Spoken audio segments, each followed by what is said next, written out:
Salam sejahtera, terima kasih karena bersama dengan saya di Nazilin Unity Channel. Isu rasuah 8 adun di Sabah, akhirnya parti warisan bersuara. Kata beliau, wakil daripada warisan ini, jangan tolak mentah-mentah permintaan imuniti pemberi maklumat.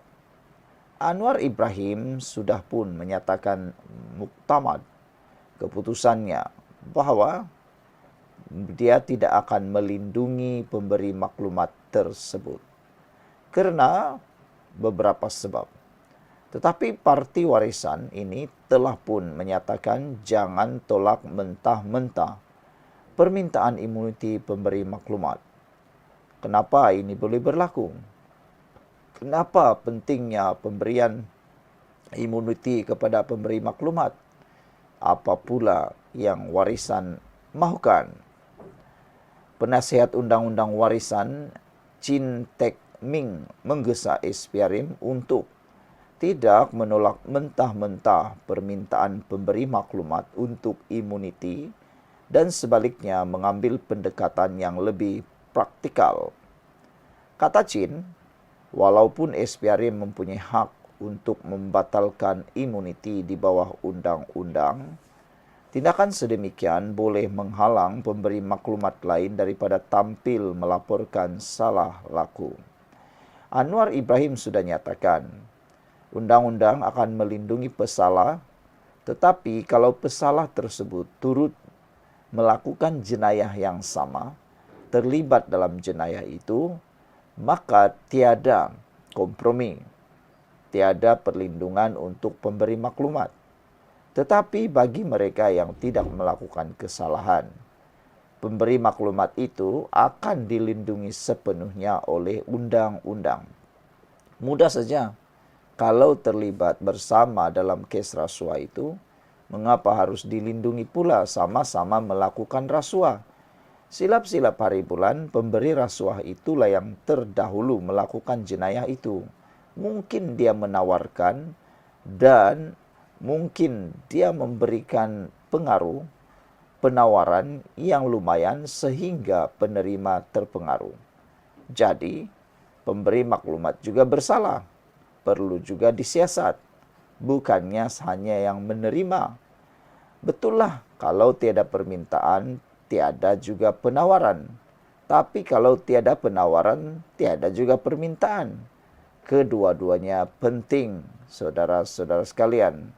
Yang lebih penting lagi, dua-duanya rasuah. Walaupun Chin mengatakan perkara ini, namun Anwar Ibrahim sudah menyatakan keputusannya.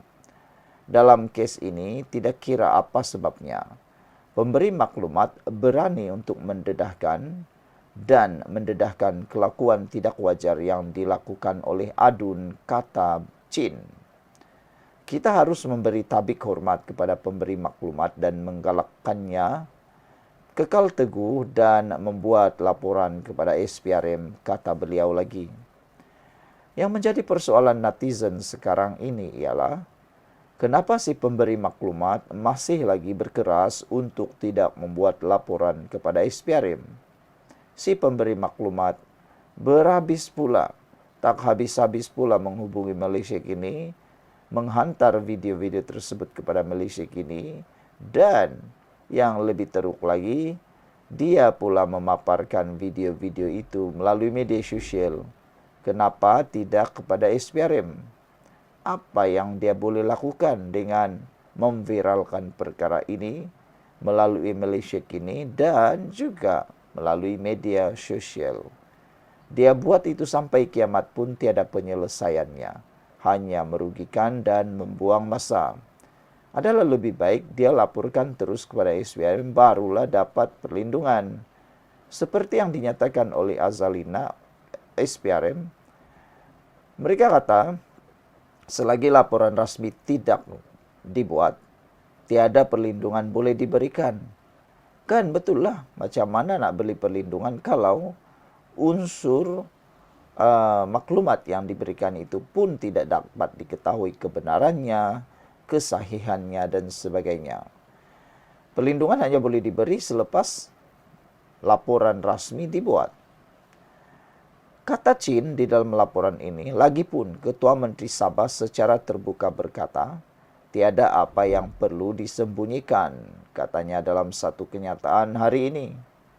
Pemberi maklumat itu yang berkongsi beberapa klip video dengan Malaysia Kini yang didakwa memaparkan ahli politik Sabah membincangkan penerimaan rasuah, membuat laporan polis 2 hari lalu selepas menerima ugutan bunuh. Perkara ini telah pun disahkan oleh polis bahawa pemberi maklumat telah pun disahkan menerima ugutan bunuh. Pada 9 November, Ketua Pesuruhjaya SPRM Azam Baki berkata, agensinya tidak dapat memberikan jaminan bertulis bahawa pemberi maklumat tidak akan disiasat atau didakwa. Azam menegaskan bahawa undang-undang menyatakan apabila individu itu memberikan maklumat kepada pihak berkuasa, dia dilindungi di bawah undang-undang. Tetapi ia boleh dibatalkan jika dia didapati terlibat dalam kesalahan itu. Pada 12 November, Perdana Menteri Anwar Ibrahim juga berkata, pemberi maklumat tidak akan dijamin perlindungan jika mereka adalah pemberi rasuah. Sehubungan itu, Chin menggesa SPRM mempertimbangkan keadaan yang berlaku dan memastikan pemberi maklumat itu menjadi pengadu dan saksi bagi kes berkenan. Lagipun dalam kes rasuah, adalah hak SPRM untuk memilih untuk mendakwa pemberi rasuah di bawah Seksyen 16 Akta SPRM 2009 atau penerima di bawah Seksyen 17 dalam undang-undang yang sama. Untuk mendapatkan sabitan adalah tidak praktikal dan tidak logik bagi SPRM untuk mengenakan pemberi dan penerima kerana siapa yang akan memberi keterangan mengenai transaksi itu soal Chin lagi. Saudara-saudara sekalian, apa pula komen anda untuk isu kali ini? Apakah anda juga hairan dengan apa yang dinyatakan oleh penasihat undang-undang warisan Chin Tek Ming ini supaya SPRM tidak menolak mentah-mentah permintaan pemberi maklumat untuk imuniti dan sebaliknya mengambil pendekatan yang lebih praktikal? Sekian untuk kali ini, jangan lupa tinggalkan komen anda.